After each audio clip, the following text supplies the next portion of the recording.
Hello learners, I hope you all are doing good. आज हम पढ़ेंगे economics and the topic is movement and shift of demand curve. This is about me, so let's begin. Movement along the demand curve or change in quantity demanded. When quantity demanded of a commodity changes due to change in its price, keeping the other factors constant, price में change हो रहा है और बाकी जो भी factors हैं जो डिमांड को अफेक्ट करते हैं वो सब कांस्टेंट रहते हैं। कांस्टेंट रहने का मतलब उनमें कोई भी चेंज नहीं है, ठीक है, कोई भी चेंज नहीं है। It is known as change in quantity demanded. अब इसी चेंज को जब हम ग्राफ के थ्रू एक्सप्रेस करते हैं या डायग्राम के थ्रू शो करते हैं तो उसे हम कहते हैं movement along the demand curve. Remember this word, along the demand curve. और यहाँ पे प्राइस याद रखना, price, quantity demanded and along the demand curve, ये 3 keywords हैं जिसपे ये पूरा कॉन्सेप्ट बेस्ड है। There are 2 types of movements now. One is upward movement and the other is downward movement. Upward movement कब होगा? जब प्राइस राइज की वजह से डिमांड कम हो जाए। ऑब्वियसली जब प्राइस ज़्यादा होगा किसी कमोडिटी का आप कम डिमांड करोगे, और क्योंकि आप डिमांड कम कर रहे हो, आपकी क्वांटिटी डिमांडेड कम है, इसलिए इसे कॉन्ट्रैक्शन ऑफ डिमांड कहा जाता है। और इसी कॉन्ट्रैक्शन को अपवर्ड मूवमेंट भी कहा जाता है। डाउनवर्ड मूवमेंट में क्या होगा? Just the opposite. The price of the commodity falls, the quantity demanded rises. Quantity ज़्यादा डिमांड कर रहे हो आप, इसीलिए इसे एक्सपेंशन ऑफ डिमांड कहा जाता है और एक्सपेंशन को डाउनवर्ड मूवमेंट भी कहते हैं। Now how to remember this? आपने याद रखना है कि अपवर्ड मूवमेंट को कॉन्ट्रैक्शन कहते हैं और डाउनवर्ड मूवमेंट को expansion. You can remember this one कि जब आप इस तरह से याद रख सकते हो कि जब आप डाउन टू अर्थ रहते हो लाइफ में तो आप एक्सपैंड करते हो, प्रोग्रेस करते हो। यस, अगर आप इगोइस्टिक नहीं हो, अगर आप डाउन टू अर्थ हो, सो यू एक्सपैंड। इस तरीके से आप याद रख सकते हो, you will never get confused. Okay, so क्या याद रखना है? एक्सपेंशन कब होगा, मीन्स एक्सपेंशन को क्या कहते हैं? डाउनवर्ड मूवमेंट कहते हैं। और कॉन्ट्रैक्शन को क्या कहते हैं? Upward movement. ओके, और ये दोनों ही एक्सपेंशन और कॉन्ट्रैक्शन कहाँ पे होता है? ये मूवमेंट में होता है। Movement along the demand curve. Okay, movement along the demand curve. और यहाँ पे क्या होता है? चेंज इन डिमांड या change in quantity demanded? Yes, you are right, change in quantity demanded. और यहाँ पे प्राइस में चेंज हो रहा है या अदर फैक्टर्स में? यस, प्राइस में चेंज होने की वजह से, own price of the commodity में जब कोई चेंज हो तो movement along the demand curve. Movement दोनों तरह से होता है, अपवर्ड एंड डाउनवर्ड, और इनके अदर नेम्स क्या हैं I have already told you. अब यहाँ पे हम इसको समझते हैं डायग्राम की हेल्प से। Suppose the initial price is 10 and the quantity demanded eight 10 is 55 units. Now when the price rises, जब प्राइस राइज हो रहा है, प्राइस इंक्रीज हो रहा है, 10 से 12 चला गया, तो आप प्राइस जब ज़्यादा होगा तो आप क्या करोगे? कम क्वांटिटी डिमांड करोगे। यस, तो आपकी क्वांटिटी डिमांडेड रिड्यूस हो गई, 55 से आप 40 पे आ गए। इसे ही हम कहते हैं contraction, contraction of the demand curve. और इसी कॉन्ट्रैक्शन में इसका दूसरा नाम क्या था? Upward movement. And similarly extension कब होगा? आप ज़्यादा डिमांड कब करोगे? जब प्राइस कम होगा। तो जब प्राइस 10 से 7 आएगा, आपकी क्वांटिटी डिमांडेड 55 से इंक्रीज़ होके 75 हो जाएगी। और इसे ही हम, ये जो इंक्रीज़ हुआ है, इसे ही हम कहते हैं एक्सटेंशन। एक्सटेंशन का दूसरा नाम क्या था? डाउनवर्ड मूवमेंट, क्योंकि हम नीचे आ रहे हैं, क्वांटिटी इंक्रीज़ हो रही है। आप ये इंक्रीज़ देखो कि 55 से 75 हो गया। Yes, so this is called downward movement. Now keep one more thing in mind, contraction में हम हमेशा लोअर पॉइंट से अपर पॉइंट की तरफ जाते हैं। ठीक है, यहाँ से कई बार क्वेश्चन आ जाता है। कॉन्ट्रैक्शन में लोअर से अपर, ऊपर जा रहे हैं ना हम यहाँ पे, इसलिए अपर लोअर टू अपर, और अगर आपसे एक्सटेंशन पूछे तो आप अपर पॉइंट से लोअर पॉइंट पे आ रहे हो। ठीक है, जब इस पॉइंट की बात होगी तो ये लोअर है और इससे ऊपर कौन सा है, ये वाला। और जब कंट्रैक्शन की बात हो रही है तो कंट्रैक्शन मीन्स नीचे से ऊपर जा रहे हो आप, इसलिए अपवर्ड एरो है। Yes, I hope it is clear. Now this explanation is written on this slide, you can read it. आप पॉज करके एक बार पढ़ सकते हो to get more clarity, but it's same जो मैंने अभी आपको समझाया है कि कॉन्ट्रैक्शन जो है, देखो यहाँ पे डिक्रीज इन क्वांटिटी डिमांडेड लिखा है, यहाँ पे डिक्रीज तो है लेकिन क्वांटिटी डिमांडेड है, डिमांड नहीं लिखा। Keep this in mind, quantity demanded. Contraction को अपवर्ड मूवमेंट बोलते हैं और decrease in quantity demanded. Expansion को डाउनवर्ड मूवमेंट बोलते हैं, इसे कई बार एक्सटेंशन भी कहा जाता है, और ये इंक्रीज इन क्वांटिटी डिमांडेड है। Next we come to shift in the demand curve या फिर change in demand.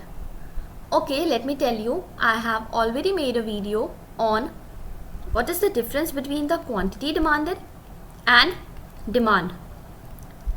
Change in quantity demanded और change in demand में क्या difference है, I have already made a video on this. अगर आपको कोई भी doubt है, you can watch that video to get more clarity, okay? When the demand of a commodity changes due to change in any factor other than the own price of the commodity, other than means यहाँ पे price change नहीं हो रहा, change क्या हो रहा है, बाकी किसी दूसरे फैक्टर्स में चेंज हो रहा है, जैसे इनकम हो गया या substitute, complementary goods, taste and preferences में कोई चेंज आ गया या पॉपुलेशन में चेंज आ गया। तो इन सब चेंजेस की वजह से जब कोई डिमांड पे इफेक्ट पड़ता है उसे हम कहते हैं चेंज इन डिमांड। और इसी चेंज को जब हम ग्राफिकली एक्सप्रेस करते हैं या ग्राफिकली शो करते हैं, इसे हम कहते हैं shift in the demand curve.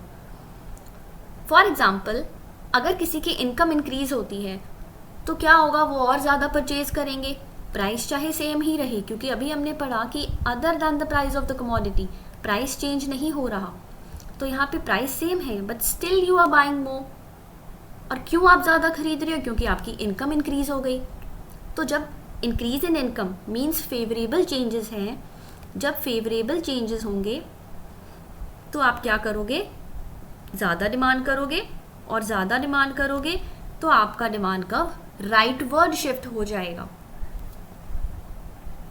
Similarly, if people buy less quantity of a given commodity, अगर आप कम खरीद रहे हो क्योंकि आपकी इनकम कम हो गई तो आप डिमांड भी कम करोगे, तो this will make the demand curve to shift leftward.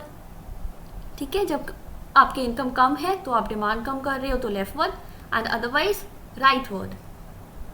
और यहाँ पे चेंज इन डिमांड है, not change in quantity demanded. Remember this also, change in demand. Now you can see here, price change नहीं हुआ, प्राइस 12 है। पहले आप 12 price पे 80 यूनिट्स परचेज कर रहे थे, बट क्योंकि अब अदर फैक्टर्स में चेंज आ गया, इसलिए आप क्या कर रहे हो, आप अपनी कंजम्पशन इंक्रीज कर रहे हो, और उस इंक्रीज की वजह से the entire demand curve will shift. यहाँ पे एक डिमांड कर्व नहीं है, 2 डिमांड कर्व हैं। यस, राइटवर्ड शिफ्ट है ये। कौन सा शिफ्ट है, राइटवर्ड शिफ्ट। क्यों है, क्योंकि ये आपके फेवर में चेंजेस हुए हैं, फेवरेबल चेंजेस हुए हैं। On the other hand, decrease in demand का कब होगा, जब आपकी इनकम डिक्रीज हो गई, और तब आप क्या करोगे, पहले आप 20 प्राइस पे 100 यूनिट्स परचेज कर रहे थे, लेकिन क्योंकि आपकी इनकम डिक्रीज हुई है या अदर फैक्टर्स में कोई चेंजेस, अनफेवरेबल कोई चेंजेस आए हैं, तो आप क्या करोगे, आपकी डिमांड लेफ्टवर्ड शिफ्ट हो जाएगी। ठीक है, दिस इज लेफ्टवर्ड शिफ्ट। तो आप 100 से कहाँ आ जाओगे, 70 यूनिट्स पे आप आ जाओगे। प्राइस चेंज नहीं हुआ, keep this in mind, price is 20। यहाँ पे पिछली स्लाइड में आप देखो, यहाँ पे प्राइजेस में वेरिएशन था, पहले 10 था, फिर 12 हुआ, कम भी हुआ, 7 हुआ, और यहाँ पे डिमांड कर्व भी कितने थे, सिर्फ एक डिमांड कर्व था। But in shift the entire demand curve will shift, and इसीलिए यहाँ पे 2 डिमांड कर्व्स हैं। Now what are the reasons जो हम इतनी देर से पढ़ रहे हैं कि अदर फैक्टर्स में चेंज हुआ, तो वो अदर फैक्टर्स क्या हैं? आपके सब्सटीट्यूट गुड्स में चेंज हो गया, कॉम्प्लीमेंट्री गुड्स में चेंज हो गया. सब्सटीट्यूट गुड्स आपको पता होगा जैसे tea and coffee, yes. Complementary goods जैसे कार एंड पेट्रोल. तो इनमें जब कोई चेंजेस आते हैं तो उससे हमारी डिमांड में जो शिफ्ट होता है उसे हम कहते हैं, चेंज होता है उसे हम कहते हैं shift in demand. Income of the consumers, इसका तो हमने एग्जांपल ऑलरेडी डिस्कस कर लिया. टेस्ट एंड प्रेफरेंसेस, फ्यूचर को लेके जब आपको लगता है कि फ्यूचर में प्राइस डिक्रीज या इंक्रीज हो सकते हैं. Change in population, distribution of income, change in season and weather. Okay, these are some reasons. Keep this in mind. Movement along the demand curve and shift of the demand curve, इन दोनों में difference क्या है? I will underline the keywords. Remember those words. It involves only one demand curve. Shift में क्या होता है? Two demand curves. यहाँ पे quantity demanded में changes आते हैं. It is brought about the changes in the quantity demanded. But यहाँ पे चेंज कहाँ पे होता है? Change in other factors. यहाँ पे तो ओन प्राइस में चेंज आता है. यस, मूवमेंट में पढ़ा था ओन प्राइस, बट शिफ्ट में क्या था? Other factors. It involves a change in the quantity demanded. It involves a change in demand. A different quantity is demanded only at a different price. अलग अलग price थे, जैसे पहले 10 था, फिर 12 हुआ था, फिर 7. Yes, we studied. बट यहाँ पे different quantity is demanded at the same price. यहाँ पे सेम प्राइस पे ही आप डिफरेंट क्वांटिटी डिमांड करोगे. पहले आपकी क्वांटिटी जैसे 70 थी इन एग्जांपल, फिर 100 हुई थी. So there will be two curves, yes, two demand curves. A movement along the demand curve, एक कर्व पे ही आप या तो कॉन्ट्रैक्ट कर रहे हो या एक्सपैंड कर रहे हो. अ movement along the demand curve can be traced up and down along the same curve. A shift causes to move either to the right or to the left. जब आप राइट में कब शिफ्ट करोगे? जब favourable changes होंगे. Left में आप कब शिफ्ट करोगे? जब अनफेवरेबल चेंजेस होंगे. Okay, so let us test your understanding. Movement along the demand curve occurs due to change in other factors, change in own price of the commodity, determinants of demand, or none of the above. Just think what will be the answer. Movement क्यों होता है? Because of the change in the own price. I would suggest you to pause the video first and then answer. फिर आप check कर सकते हो कि आपका आंसर सही था या गलत. ओके, अगर आप जस्ट सुन रहे हो और आंसर कि हाँ इसका आंसर ये है, तो you will not be able to judge it whether you have understood the topic well or not. तो आप एक बार पॉज करो, खुद आंसर करो एंड देन चेक इट. तो मूवमेंट खुद के प्राइस में चेंज होने की वजह से होता है, तो correct answer will be B option. Okay, next, extension and contraction of demand is known as rightward shift, upward movement, shift of the demand curve या movement along the demand curve. Extension या फिर expansion and contraction कहाँ पे होता है? Shift तो नहीं हो सकता, तो ये ऑप्शन कैंसिल हो गया. ए वाला ऑप्शन भी कैंसिल हो गया. अपवर्ड मूवमेंट या फिर मूवमेंट. अपवर्ड मूवमेंट कब होता है? जब कॉन्ट्रैक्शन था. यस, अगर सिर्फ कॉन्ट्रैक्शन पूछा होता तो upward movement would have been the answer. But यहाँ पे दोनों लिखा है, एक्सटेंशन भी कॉन्ट्रैक्शन भी, so the answer will be movement along the demand curve. मतलब यहाँ पे सिर्फ मूवमेंट लिखा है, means it includes both upward as well as downward movement. Next question. In case of contraction of demand, we move, you can read the options, upper point to lower point, to the right on the another demand curve, from lower point to upper point. आप contract कर रहे हो तो definitely you are moving from a lower point to the upper point. आप ऐसे जाओगे, ये lower point है, ये अपर पॉइंट है, और एरो रेड एरो ऐसा था. आप कॉन्ट्रैक्ट कर रहे हो अपनी demand, contraction of the demand curve. Last question I think.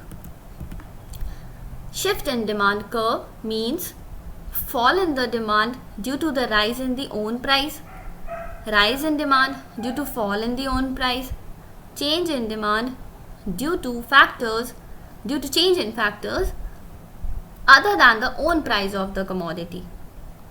None of the above. What will be the answer? Shift क्यों होता है? क्योंकि प्राइस में चेंज नहीं होता, बाकी फैक्टर्स में चेंज होता है. The answer would be C. Those who have got all correct, it means you have understood the topic well. अगर आपका कोई भी आंसर गलत गया है, you can watch the video again and note down the important points, क्योंकि ये important topic है और यहाँ से questions आते हैं. With this we come to the end of the video. Thank you very much. Do like, share and subscribe my channel Commerce with Nix. See you again in the next video. Till then, keep studying. Bye bye.